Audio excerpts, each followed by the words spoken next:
Before we get going, I'm a recovered alcoholic. My name's Tony. Welcome everybody to Thursday Night Big Book Study Workshop with the Program of Recovery. Welcome. Good to see everybody. Sobriety date's April 8, 1989. We're kind of plugging along. We usually get, always a big audience on steps 1, 2, and 3.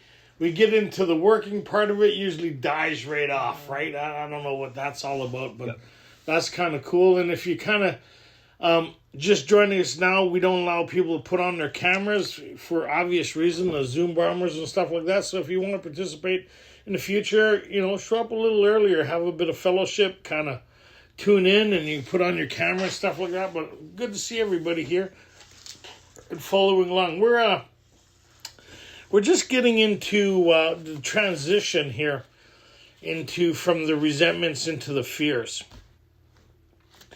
And it's really, which is, later we'll find out, step 4 is the foundation for step 11, right? It really is, it's the first step in recovery, right? A lot of people wonder why they don't do so well, because they really haven't done step 1, right? They haven't had the step 1 experience. Admitting you have a problem and having the step 1 experience, according to the book, is two different things altogether. So with our little review, we're just going to stick with the guy here on page 42, where he talks about our buddy Fred, right? And this is what most people, I find, that I've worked with thousands of people over the years, and even with those that worked with me and those who've been through the book, need to have the step 1 experience, right? Because admitting you have a problem and you being your own solution isn't the process, right? So with Fred, we find a big part of our fellowship, including ourselves, in the beginning, before we really understood it, where he talks about acknowledging that he has a problem, page 40, right? And he talks about here, I was much impressed with what you fellows said about alcoholism, and I frankly did not believe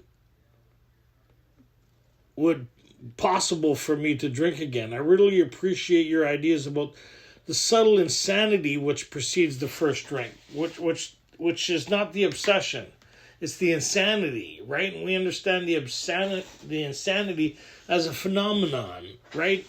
An unexplainable event that centers in the mind, and they call it the malady, right? An unexplainable, they know it's there. This is the characteristics of it. These people can't stay sober, and it seems to be the general consensus of those that put the book together, that they're a little different than those who were in Dr. Silkworth's treatment facility. Dr. Silkworth referred to these people as being beyond his scope of helping, right? And where the miracle started taking place was when he witnessed Bill, who he described as hopeless, right? He was very skeptical about him ever recovering or finding recovery, because he's been through his facility twice and he goes back the third time. He acquired certain ideas that his friend walked him through, which we would call a sponsor, even though the big book doesn't refer to sponsorship, but it does, you and the new man walk hand in hand. It talks about when you find somebody is interested. So it kind of, we'll stick with sponsor for lack of better words, right? You find somebody, you 12-step them, you get them going through, just like what Ebby did, right? And Bill seen that this thing was possible. So the third time in treatment, the difference was he went through a course of action outlined by his friend. And that's what most people I find in the fellowship. I've found very few people, I don't think I've ever talked to anybody who's ever read this on their own and did it on their own and recovered on their own. I haven't met anybody who's ever done that, because the brain's a tricky thing on this side of recovery, right? It has a way of changing information and looking at things differently and keeping us from the truth. That seems to be a theme in our lives, right? We were just talking about that earlier with Susan, right? There was her view of the story and then everybody else's view of the story. And when we heard their view of the story, it's quite eye-opening and shocking. It's quite sobering, going, holy moly, right? Like what's going on here, right? So it's kind of interesting that as we went through Fred's story, where he thinks relapse is unthinkable, and that's what most people who do step one, how many people were under that impression? Once you do step one, relapse is unthinkable.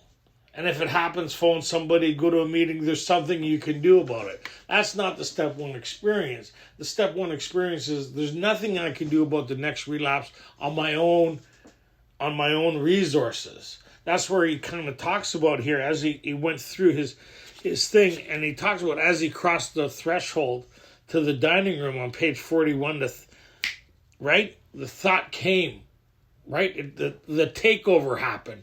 Not 20 minutes beforehand, he was thinking, oh, it'd be nice to have a couple drinks, because he knew that relapse was unthinkable. Like, he wasn't going to drink again, right? This guy doesn't want to drink. He knew what would happen if it did. And so he talks about here on page 41. As soon as I regained my ability to think, I went carefully over the evening in Washington. Not only had I been off guard, I made no fight whatsoever against the first drink. This time, I had not even thought of the consequences. That's that malady, the takeover, the phenomenon. This thing that parallels with our sound thinking that takes over. It's like my wife speaks French. I don't speak French, right? My mom speaks, my family speaks, and they could switch languages, and it's almost where they don't have to translate in their mind. It just becomes natural, right? And sometimes my mom, when she gets excited about a story and she's getting older, if she just finished talking to her family, she'll start talking to me in French, and I have to remind her that I don't speak, and she doesn't even realize she's doing it, like something switched. And it may be a funny way of looking at it, but if you looked at the illness that way, something's taking place that you're unaware of that has to be brought to your attention. Kind of like, hey, I go, hey, Mom, you're speaking French. She goes, oh, sorry. And she even apologized in French, but that's another story. So, it talks about here, I had commenced to drink as carelessly as though the cocktails were ginger ale. I now remember what my alcoholic friends had told me, how they prophesied that if I had an alcoholic mind, the time and place would come where I would drink again. So they're talking about an alcoholic mind. You hear people, alcoholic behaviors. Alcoholic behaviors is drinking. I don't know how else to say that, right? Because there's the human problem, and then there's the alcoholic problem. The alcoholic problem only consists of two things. If you still have an alcoholic mind, you'll always be led back to drinking, and you'll have no defense against it. We're all kind of good with that, and that's what he talks about here. And then when he kind of reiterated the step one experience, he talks about, I saw that willpower and self-knowledge would not help in those strange mental blank spots. They're trying to explain something that's unexplainable, but the only way to explain it is this is what it looks like for those who have it. And those that don't have it don't understand it, right? And working with others, they talk about, if you're satisfied that they are a real alcoholic, begin to dwell on the hopeless future. How would we be able to tell if the person we're working with is a real alcoholic? By the characteristics of their drinking. If I talk to my wife about her drinking, she doesn't have the same characteristics as us.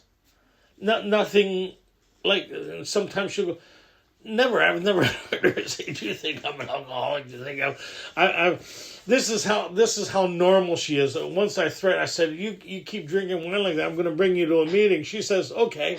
I said, you just disqualified yourself. Because we had started arguing, right? I said, you just disqualified yourself. You're no fun whatsoever. So they talk about this thing, and then they outline the solution, which is really interesting. They talk about the solution of the application of these principles to the human condition, because we don't treat alcoholism. We have a treatment for it, right? It's kind of, we treat the human condition that creates this psychic change or spiritual experience, the shift in our thinking that removes the problem. Because as long as we have an alcoholic mind, it lies dormant. Who's the only one that don't know it's lying dormant? Is the one still afflicted with it, right? It's really one of those things. You don't know when it really gets removed, and you don't know when it comes back again. Because if you can't see, feel, and touch it, because remember, the one guy, he had a whole bunch of stuff going on. Jim, everybody likes Jim because, you can see why he relapsed. They know you're thinking that way, so let's go to Fred. Well, we don't know why he was too happy. But the point was, he said, talking about an alcoholic mind, and they talk about that later on page 101. A lot of people have the impression, if I'm thinking about I still have an alcoholic mind. That's not what they're talking about. They're talking about this switch in our mind that we have no defense against. That through the application of these principles create a psychic change or spiritual experience and removes this component.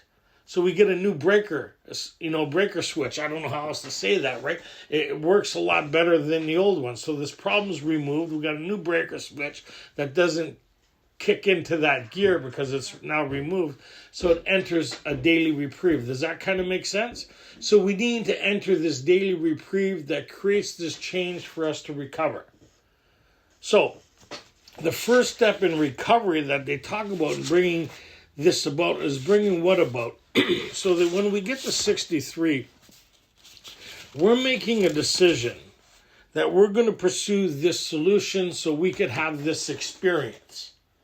Because unless I have this experience, not the knowledge of it, not the understanding of it, but the experience of it, unless I have this experience, I will continue to drink. When? I don't know. It could lie dormant for months or years. Right? Given good reason. They gave us that earlier. Remember, the given good reason, a lot of people could stay sober for months or years. It's lying dormant. It resurfaces. How many people's relapsed here, or the inability to stay sober, no matter what the necessity or the wish, right? We keep repeating this thing. So if we could see it, then we could depend on who? Ourselves. But if you can't see it, then you got to enter a daily reprieve. Because I just took April 8th with my 36 years. All I know is my last episode with alcoholism was April 8, 1989, when the insanity returned with a 3-month chip in my pocket after the noon meeting. Right, on a Saturday, it returned. I was without defense against it. Right, so then I pursued. Some people approached me, got me to this solution. Somewhere along the line, something shifted sufficient enough for me to recover. Now, if it was based on behaviors or my relationship with the world, then you would have always said I was in trouble. But I entered a relationship with something greater than me that allowed me to continue to have a new experience, which they call, willing to grow along spiritual lines. The principles we have set down are guides to progress. I started experiencing progress because I started having an internal shift. And what Bill talked about was he was to check his newfound thinking with the new God consciousness within. Right? And so that's where we're going with this process. So in the first part of this thing, I'm making a decision on page 63 to pursue the solution that was presented to me in step 2. And by the people in the book and by the people around me. I was fortunate enough to go through a group of people who had this experience. So it was Machine Gun Jerry, George K., Steve, and Rick. And these guys were well known in the fellowship because they'd go looking for people who were dying of alcoholism. And they knew if I could just get you to have your own experience, then you would pursue it from then on. I don't know how something else would be guiding you or motivating you instead of other people around you. Something within would want you, the first time we started experiencing the allergy. Nobody had to ask you if you wanted another drink. You were looking for another drink. Anybody? And that's kind of like spiritual development. There's something to this. I like the way it feels. I'm going to pursue it. But I need to be able to gauge a couple things. So when I make this decision, so step 3 here, the outline, the prayer is an idea. And the fulfillment of that is an 11, right? So the confirmation of the ideas presented in step 3 is step 11. I need to get there. So the first step in recovery for me to start my own experience is step 4. And so when we got to page 64, what they're saying is we need to have a new way of looking at things. Right, and they also mentioned that, and we agnostics, I need a willingness to change my point of view, right? To see things differently. If I'm going to be successful, I need to see how the human condition creates my problems with people, places, and things, and why I'm in conflict, and why the insanity keeps returning as a solution to the human dilemma, right? So I need a new solution that's spiritual and based that's more sufficient than alcohol was. Because if I don't get something that's a better equivalent than what alcohol produced, then I'll always go back to it. Would we agree on that? Because I never wanted to get sober to feel worse than I did, right? I wanted something better than I could ever imagine on the things I pursued for the human solution. Because what did I look for to solve my problems before? Anybody want to guess alcohol? How many people, yeah, it's one of those things, you know it's going to make you feel worse, but you know it's going to make you feel better, right? Okay, so they talk about here on page 64 of developing this mechanism of looking at things differently. And they talk about here, we did exactly the same thing with our lives. Third paragraph down. We did exactly the same thing with our lives, our thinking. We took stock honestly. First, we searched out the flaws in our makeup which caused our failure. Being convinced that self manifested in various ways which had defeated us, we considered as common manifestations. So we're looking at the common things that arise out of ourselves that defeated us, that caused conflict with the world around us that we can't see. Because if we could see it, then we wouldn't need to do this process, would we? And we need a new a way of applying certain spiritual principles to see the benefit of it. Right? I have nothing to... What would I apply spiritual principles? Well, I need to see how it works within inside of me to be convinced that there is something to this. Like I had to take a drink to get the effects of alcohol. So when I took the drink, alcohol didn't cause alcoholism. It revealed it. Does that kind of make sense? It revealed this problem. So as I pursue spiritual principles, I'll see how it reveals the spiritual entity that I, as a human, that I have deep down within. There's something that rises out of me that I get connection to, but I got to see where it stems from, and I don't have that total recipe on how to do that right now. So the first part was, let's meditate on resentments, right? So what we're learning to do without realizing it is learning how to meditate, right? So when we sit with a piece of paper and we do the third step prayer, we write down all our resentments. We have to listen how this consciousness, this thing that comes up and starts naming these people, places, thing. How many people found that interesting? That this flow started to happen, and this connection with all these people. And sometimes we got stuck to the story, which isn't a part of the exercise. The exercise is trying to have domain over my thinking instead of my thinking having domain over me. And we see how ruled we are by our thoughts and our emotions when I should be in charge of my thinking and my emotions. And I see really I haven't been, because these things have been determining how I feel, how I think, and how I respond to life. No wonder I'm having problems. I can't even write a list without getting back into the story, right? And how hard of a time I have writing the list. Isn't that interesting how much time self talks me out of the very thing that I needed to pursue in order to participate in the saving of my own life?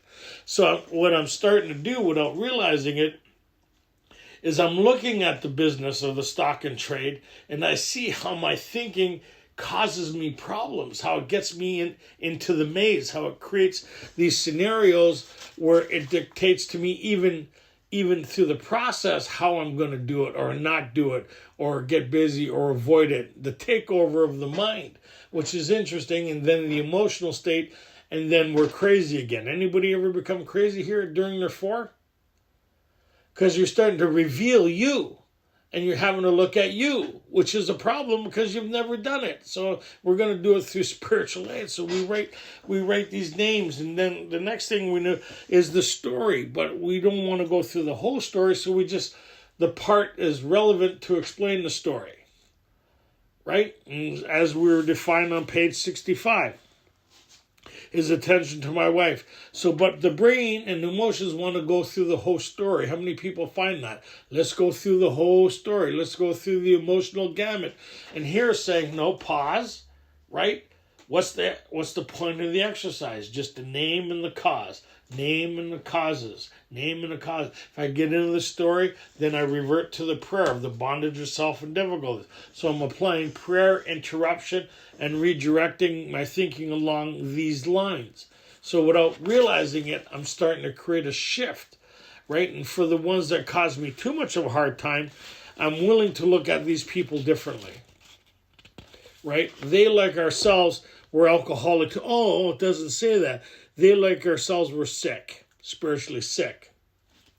So if they, like ourselves, were spiritually sick, you notice it's not alcoholic behavior. It's people who are not well behavior. And how did I become so unwell is all the resentment so far. I see all these resentments. While other people are dealing with life, I'm having another drink and nursing this stuff. Right, I'm cultivating it, burying it, moving on. Ignore. It's like bills.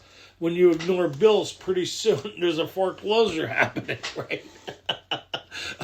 Why pay the bill when I can have another drink? It's and that's kind of like the emotional. We bury.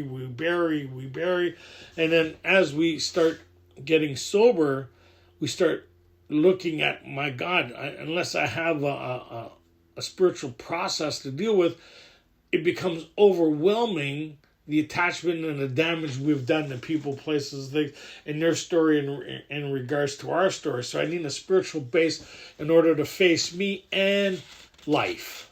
I need a new way of going about this because I won't survive me. And they're talking about that on page 66, where it talks about, it is plain that a life which includes deep resentment below the surface. This stuff is all below the surface. So when you wrote out all the names, how many people were surprised how many people, places, and things were there? It's kind of, I had like 120. Like I just put whole police divisions down and whole schools. I was really amazed how much resentment I carried. And the story that I carried toward these people and how much that created my identity and excuses for why I was the way I was. It was really interesting because I didn't have the power to be anything else. So the story was my excuse for me, right? But now I can't use that excuse because there's something else being offered to me, right? So you hear people say, oh, my old behaviors. Well, if you're still doing them, they're not old behaviors. You haven't found a solution sufficient enough to overcome those things, right? So when we go through this, we see that's how I act on a non-spiritual basis. This is what my life looks like. And on a spiritual basis, I'm not suffering from those things, nor am I thinking about it. So we see the gauge. You ever see those two tubes that one fills up full of water and the other one's full of air, and then pretty soon they level out? Well, this here, as you become more spiritual, it empties the one vessel where it becomes nothing obstructing it.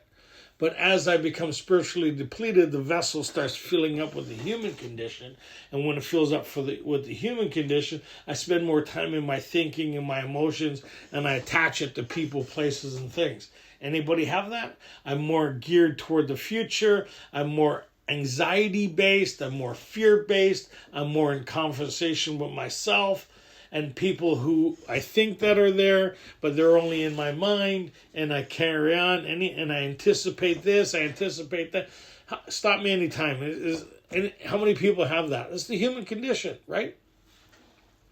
So as I go through this, it talked about we avoid retaliation or argument within ourselves. How many people have done many hours of retaliation and argument? You don't even have to have the other person there. All by myself is good enough, right? Waiting for them to show up. So then they talk about, though the situation had not been entirely our fault, we tried to disregard the other person involved entirely. Where were we to blame? And you hear people get in an argument, well, what's my part?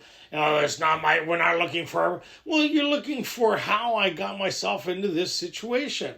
It's like, not looking for my part. Well, Okay, whichever the way you want to look at it. But I need to know how I got myself in there, how I cultivate it, how I continue to put myself in these situations, and how some things is I could see how I initiated these situations and how these people around me responded by stepping on their toes. My part is I stepped on their foot and they retaliated. If I would not stepped on their foot, would they have acted or responded to me? No. So my part is I slammed on their foot. Right? Disregard the other person altogether. Okay, well, if I didn't do that, would they have done what they've done? No. Okay, well, it's too simple. Too simple. Okay. The inventory was ours, not the other man's. When we saw our faults, we listed them. Right? We listed them. We placed them before us in black and white. We admitted our wrongs honestly and willing to set these matters straight. So the vehicle where selfish, inconsiderate, and dishonest is not actually the problem. It's a symptom of the problem. It's the vehicle. Right? It's like when you have a pain in your tooth, the pain is not the problem. It's an indicator that there's something else going on. And you go to the dentist, they fix the problem, and the symptom of that problem removed. So selfish, inconsiderate, and dishonest is a symptom of an underlying problem. What's that? Self, right? Trying to create security or ambitions. So my instincts are out of whack. I'm right. The human condition is taken over. The vehicle is selfish, inconsiderate, and dishonest. Right? I could disguise those things. That's why on one hand we can be kind, considerate, and loving. On the other hand, we can be meaning, egotistical. So that's why it's one of those things. Well, let's step back from that. What's happening? Why are you being so nice to this person or so mean? Oh, because my security, my instincts, my ambitions, right? My sex, my instincts are out of whack. Why? Because of self-reliance. What's the vehicle? Selfish, inconsiderate, and dishonest. What did I do? I invited this situation by pursuing these people, places, and things to create security in me, right? And they retaliated, I retaliated, and now the shit show. So how are my instincts? And later on, when you do 11, you see that's the basis of was I thinking about me most of the time. Why would I be thinking about me most of the time? Is because my instincts are out of whack. The pursuit of self, right? How you could serve me, not how I can serve you. Big difference. So they talk about here, okay, we listed our wrongs and willing to set these matters straight. So the first place we set these matters straight is within ourselves and the story that we created, and we have a new story now. As the new story develops, the old one dissipates. So when I did this inventory process when I was 27, I was just coming back. So April 8th. So April, May, I was doing my fourth, right, in this group, and then how much of my story started to shift. Right, and I got to see how it's when I wasn't doing my the pursuit of these things that excited me to change it, which was happening inside of me. So I was creating more damage in my life by trying to create security than not pursuing spiritual principles. So as I created more pain, I started to see it when I applied prayer and spiritual solution. I got relief, right? And I thought, isn't this interesting? And then it's kind of like, well, why does it? I don't know why it works like that, but it just works. It's one of those, it is a phenomenon that the doctor talked about, this thing that's been happening since the beginning of time. When I get access to it, it creates some euphoric, some change sufficient enough for me to start being comfortable in my own skin, and I'm not ruled by these things anymore, right? I'm not being possessed, ruled, or dominated, or victimized by my own thinking and my own emotions anymore. I have the ability to start applying these things. So what's the purpose of the resentment section here and the instructions here is to learn how to master resentments. That will go forward for the rest of my life. But you need to know where they stem from, the why. So when George took me through this, beforehand, I'd write these people, he says, why are you mad at them? And I'd stick to the story. Because of this, because of that. He says, no, why are you mad at them? And I didn't know what the hell he was talking about. So at this stage of the game, when I finished my resentment sheets and I said, he says, why are you mad at these? Because they interfered with one of my basic instincts. My social, my ambitions, my security, and based on my self-esteem, based on my lack of funds, based on my fear, right? That's why I'm mad at them, because they did this or they did that, and I see how I initiated 90% of these things by my instincts being out of whack. Isn't that interesting? So why were you mad at Kim? Because she confirmed what everybody around me told me that I wouldn't believe happened to me, but it happened to me. That's why I'm mad at, because now I'm getting the truth about myself and how I created these obstacles that came from within me that caused my failure. Isn't that interesting, right? So I'm applying these spiritual principles or prayers to it. So now, notice the word fear, bracket alongside page 67. Difficulty, Mr. Brown, the employer of the wife. This short word somehow touches every aspect of our lives. It was an evil and corroding thread. When you think corroding, something, right? The fabric of our existence was shot through with it. This is so much like they talked about on page 54, right? Did not these emotions and ideas and beliefs determine our existence, the outcome of our lives? So based on all these things, we're making decisions, and our life is a sum result of everything that makes sense to us. Our emotional, mental, ambition, every conflict, every problem, every situation that we have arises out of ourselves.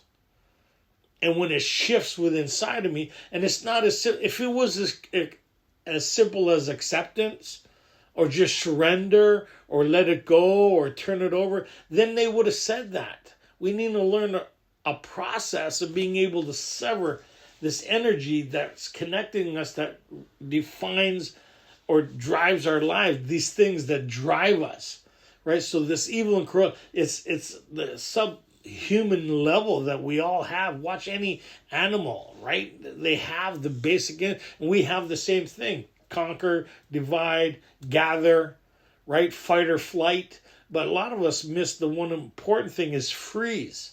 Don't do nothing. We don't know that instinct very well. There's actually 3 instincts to that. Fight or flight, right? And pause. Fight, flight, or pause. So we're not very good at pausing. And running's not my strong suit. So it looks like a fight. So it's one of those things. So it's really interesting. So the fabric of our existence was shot through with it. It set in motion trains of circumstances which brought us misfortune we felt we didn't deserve. Wow, it seems like they have a summary of that on page 62. Driven by 100 forms of fear, self-delusion.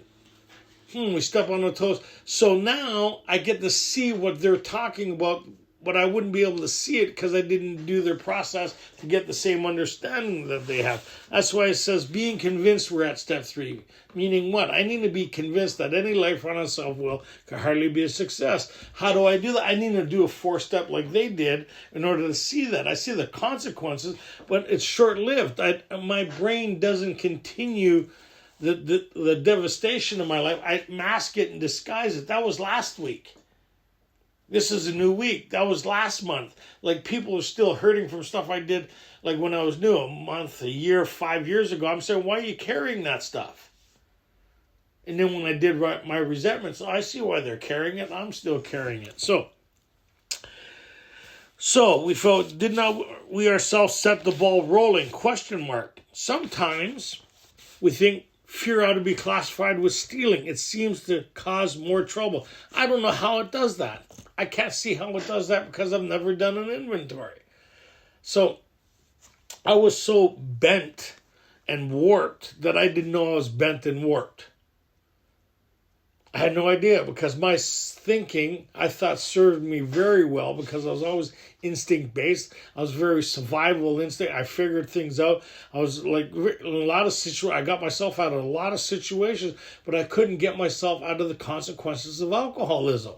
which is baffling because I tried to approach alcoholism the same way I did any other problem in my life. I could figure out systems, people, places, and things. If there's a loophole in it, like I grew up my whole life like that. I would know who's who. So I was very self-reliant in a lot of ways. It served me very well.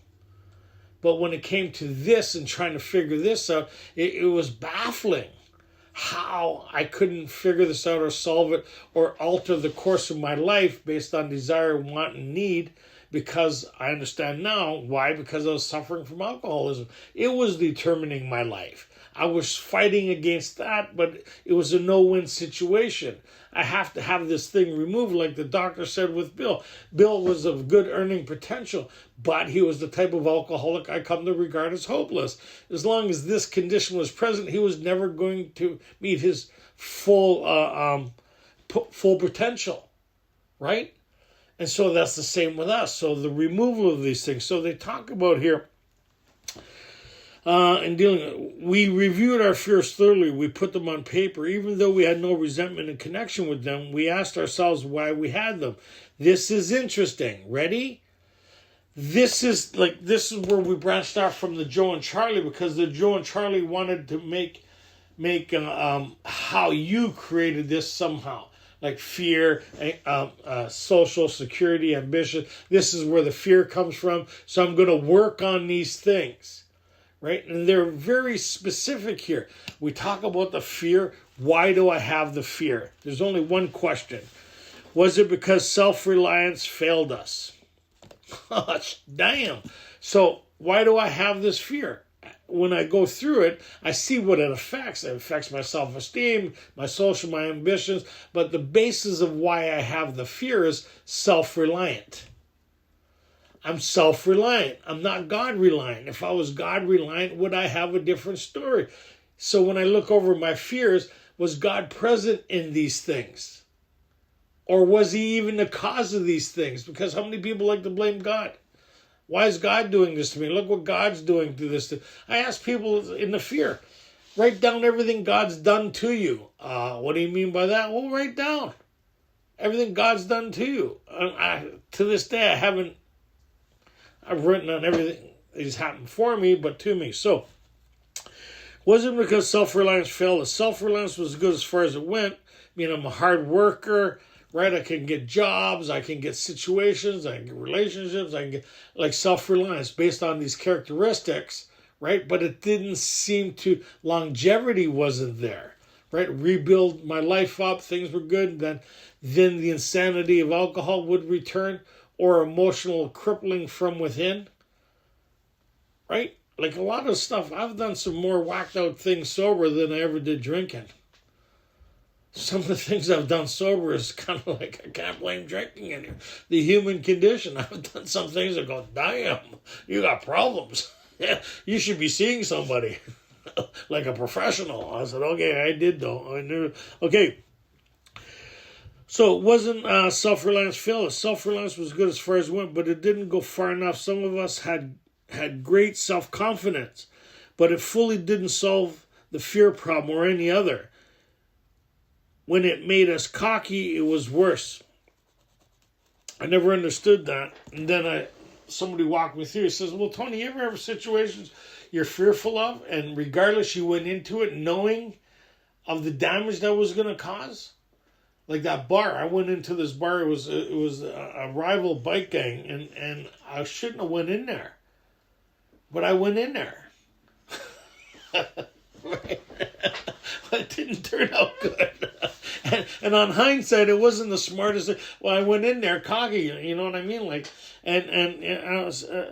There's humility comes in a lot of different forms. We'll just leave it at that. Okay. So, it was like, man, it was like I go to work, I work really hard, but I'm always afraid I'm going to get fired or found out. I don't know if anybody has that kind of thinking here. There's always anxiety based. What's going to happen? This is going to happen. There's always going to be something to change. So I'm working, having fun. Everybody's thinking everything's great, but inside I have, like today, I went to work and it just lasted a little. On the way to work, I'm thinking, they're going to let me go. Why would they let me go? They need carpenters. I'm good at my job, right? So I acknowledge this thing is happening. So I pray. Where before this inventory process, I would get so worked up, I'd just quit. You can't fire me, I quit. I don't know if anybody's ever done that kind of genius type mind here stuff here. Like, I create my own demise based on the thinking that I'm created. And I can't see I'm creating my own demise by the thinking that's being created. So my thinking's all whacked. My emotions are going to shit in a handbasket. And the more my emotions are going to shit in a handbasket, the more I'm talking to me. And the more I talk to me, the worse things are getting. Now I'm involving people that shouldn't even be involved. Right? Now I can't even stand my own company, never mind anybody else's around me. Anybody? Am I alone in this or what? Right? So they're saying, here, instead of you facing you with you and you talking to you, perhaps there's a better way. I'm hoping. I'm hoping there's a better way. Because, you come walk around this neighborhood when I was new, I couldn't stand being with me. Never mind being with other people. Other people is just a reflection of what was happening on. If I'm in conflict with me, believe me, we're not getting along too well, me and you. Right? Anybody? Okay, so perhaps there's a better way. We think so, for we are now on a different basis. The basis of trusting and relying on God. When? For now. Right? We made that decision. We're in 3. We've taken action. This relationship is starting. It's cultivating. It's happening. To the full extent, I don't know, but it started. I'm applying prayer. I'm able to step back and have a look at the trade in stock, which is me. I'm able to see how some of my thinking is like ain't right. Like I'm able to see some with my thinking, the emotional attachment to it, and how it wants to involve other people. So I kind of do a deterrent. Maybe I phone my sponsor. Maybe I go to a meeting. I create a different outcome than I would have before. It's like how many people here has experienced levels of irritability, and the phone ring, and somebody that has nothing to do with it, and you're short with them when you answer the phone. You're treating them like it's been an inconvenience to you for them phoning you in the middle of what you're going through. Now you've involved them. Interesting, isn't it? And that's just one little thing, never mind all the rest here. So, perhaps there's a better way. We think so. Who? Those who've put this together. For we are now on a different basis, the basis of trusting, relying on God. We trust infinite God rather than our finite selves. Here's God's will for us. Ready? Everybody go, what's God's will for us? So if you've done your 4 step, you've discovered it there. They'll tell you what God's will for you is, right? We trust infinite God rather than our finite self. We're in the world to play the role He assigns. We're in the world to play the role He assigns. In step 10, it talks about we've entered the world of the Spirit. Our next function is growing understanding and effectiveness. This is the start of that lineage that we're going to use as a daily format. And this is how we become observers of what's happening inside of us based on what's happening in our thinking and our emotional attachment, that we could step back from it, right? Seize it where it stems from, and reconnect by going through the archway within inside of us to the spiritual side, right? This entity, this energy, this power that's within each and every one of us with the and as soon as you acknowledge it, you're there. You've just created a shift from the story that's happening in your mind and the emotional attachment to it. What you've done without realizing it is you got both hands on the steering wheel, you're riding the storm out now. The storm isn't determining where the car is going, you're determining where the car is going. Turn down the radio, both hands on the wheel, everybody sits up. I'm going with purpose now. And as I go through the storm, then everything starts to shift. And I become more relaxed. It may take 5 minutes, it may take 10 minutes, or sometimes when we get in 11, it'll happen that fast. It's like being in a room. What we're doing here, I'll finish reading, I'll give you an example here. put this, write it down. It's important, right? Just, we're in the world to play the role he assigned, just to the extent that we would do as we think he would have us. And humbly rely on him, does he enable us to match calamity with serenity. With the noise in your mind, you experience the same level of serenity as the conflict that you're having. It doesn't mean it's gone away, but it's no longer a deciding factor. It's kind of like, anybody ever twist their ankle a bit, right? Instead of sitting down, you walk it off. You ever have that? And as you walk more, you get through it, and you kind of, but if you don't walk it off and you sit there and allow it to, it gets worse. Anybody? May sound kind of like a weird thing. And as you walk it off, or a sprain or anything like that, you walk through it and it's gone. Even though it's still present, you're able to walk with purpose now, where you weren't able to do that before, right? So they talk about here, match calamity. We never apologize for anyone for depending upon our Creator. We can laugh at those who think spirituality is the way of weakness. Paradoxically, how's that, eh? How's that for... I couldn't read when I got here. I'm impressed with that one. Paradoxically, it is the way of strength. The verdict of the ages, faith means courage. All men of faith have courage. They trust their God. We never apologize for God, so stop doing it. If you're in a meeting, apologizing for God, it's like apologizing for someone that saved your life, that pulled you in from the ocean. Oh, this is my friend Bill. He saved my life, but I'm really sorry for bringing him here. What? What? This is my friend Bill. You know what Bill did for me? And that's kind of like that enthusiasm of, wow, like I get to experience this because of my friend here, right? He's the Father, where's it? Anyways, we'll get to that. They trust their God. They never apologize. Instead, we let him demonstrate through us. Instead, we let him demonstrate through us. It's happening in here. What he can do. The biggest prayer that I've ever learned is, okay, God, show me. And when I was new, show me. I don't get it, and I don't know how it's going to happen. Show me. Because I've thought about it all week, and I haven't come up with a solution. All right, so it's funny. That in itself is funny. When you understand the level of... anyways, it's funny. What he can do. We ask him to remove our fear and to direct our attention to what he would have us be. At once, we commence to outgrow fear. So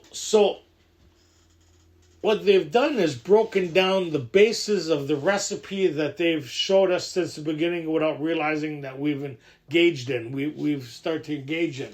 Step one is, what's the problem? Yes?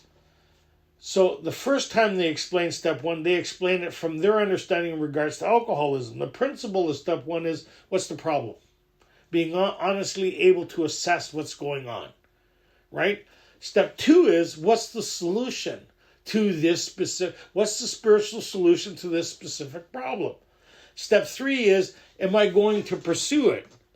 So when step 12 turns into principles, what's the principle of what's the problem? Where it's created from self, the human limitation to me being able to overcome self and deal with these things.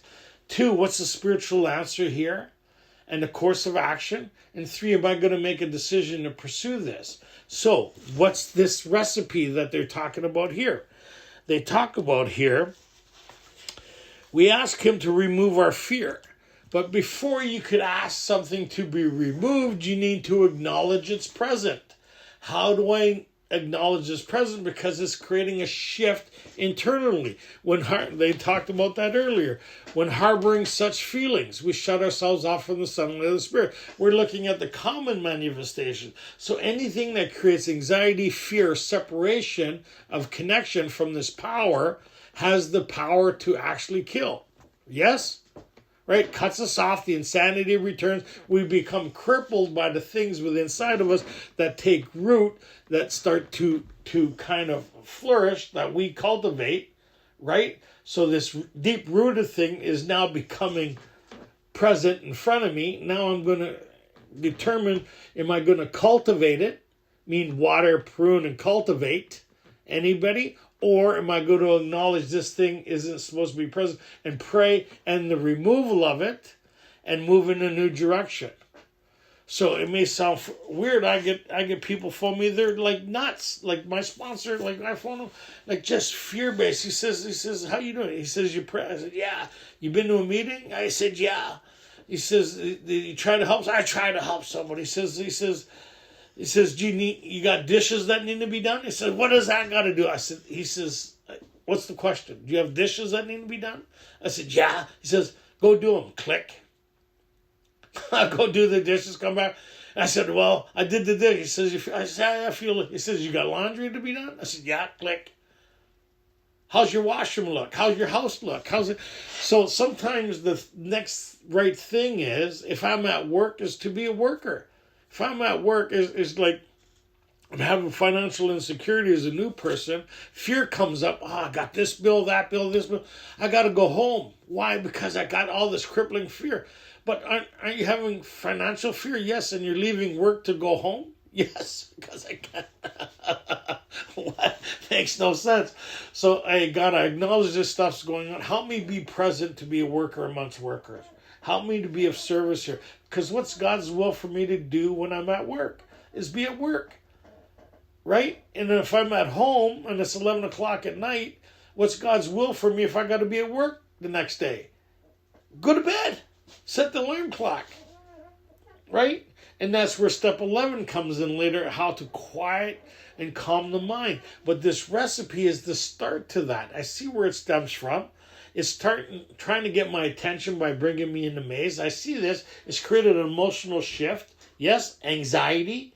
So now I see I don't have a anxiety disorder. I have a thinking disorder because I'm allowing my brain to determine to me. So my brain has domain over me instead of me having domain over my brain. So I need to become an observer. How do I become an observer? I step back from my thinking and I look at it, just like I'm looking at the screen.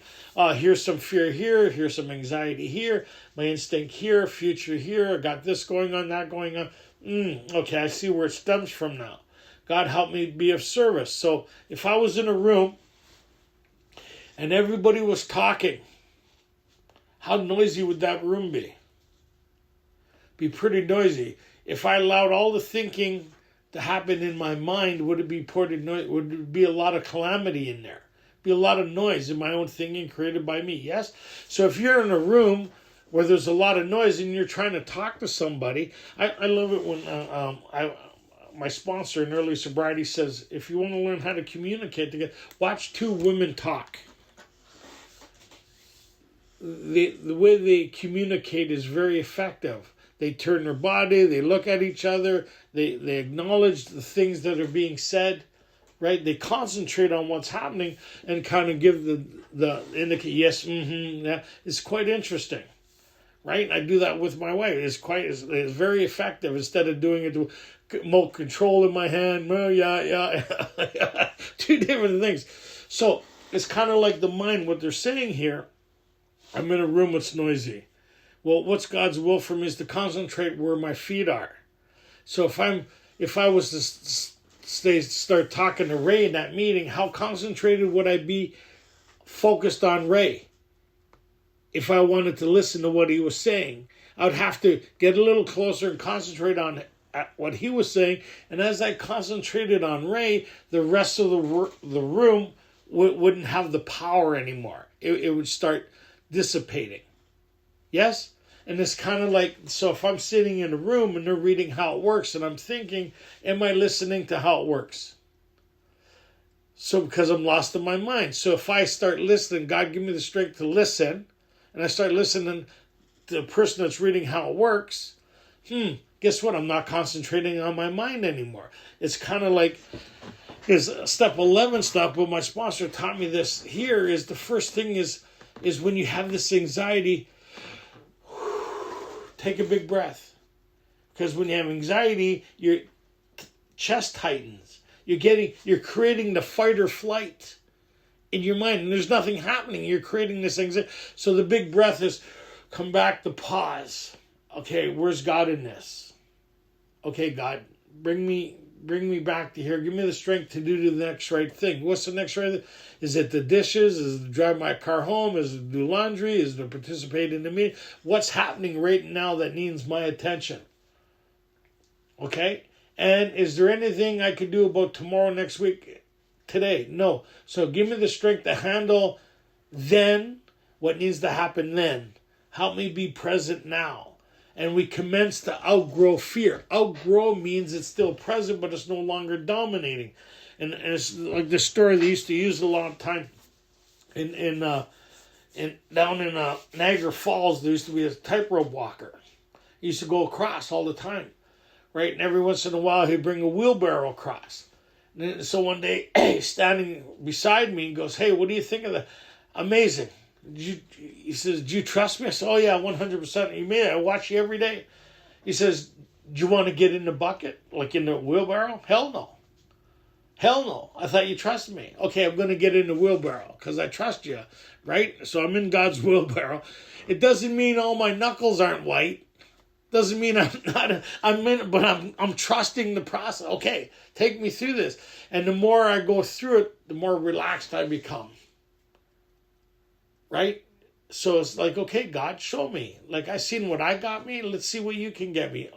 I'm open. Show me what you got. And be careful. Be careful with that prayer because he'll show you what you got. Right? And so this recipe, so we seen the first one was to master resentment. This one is to outgrow fear. But what it really is to navigate through my own thinking and my own mind to move from an instinct-based person to a spiritual-based experience. So where's God? Where's this power? Where's this entity? Where's this energy? Because when I'm in the spirit, the human connection to this universal thing, I get I'm calm. I'm relaxed. Even though there's disturbance happening around me, I'm aware of it, but it's not dominating me. When I'm absent of God's fingerprints, I become anxiety-based. I become conflict-oriented. I become irritable. I become restless. I start becoming discontent. And what happens is I build this energy inside of me, and that energy's got to go somewhere, like a pressure cooker, right? But I have no release valve, right? This is the release valve. I feel it. Push the valve. God, shh. Pressure cooker. There's no explosion. I relax. I'm in less conflict. I'm in less, right? Conflict with people, places, and things. I don't have the 4 horsemen sober. Right? I'm not, the bedevilments aren't governing me anymore. Why? Because I have an alternative way of looking at things. It didn't mean, so I'm learning in 11, it'll carry through that the pause becomes more a part of my life. Right? So anyways, I really enjoyed today's meeting. I really had to hear what I had to say. I'm hoping somebody got something out of it other than just me. But live long and prosperous. May the force be with you. We'll have some discussion and stuff like that. We'll open to it. And so why don't we close with a great prayer as suggested as an overview of how we should pursue our lives. Let's look at the 3rd step prayer. Let's close with that. What's the basis for a great life? God, I offer myself to thee. To build with me and to do with me as thou wilt. Relieve me of the bondage of self, that I may better do thy will. Take away my difficulties, that victory over them may bear witness to those thou wilt help by thy love, thy power, and thy way of life. May I do thy will always. Right on. Let's have some discussion.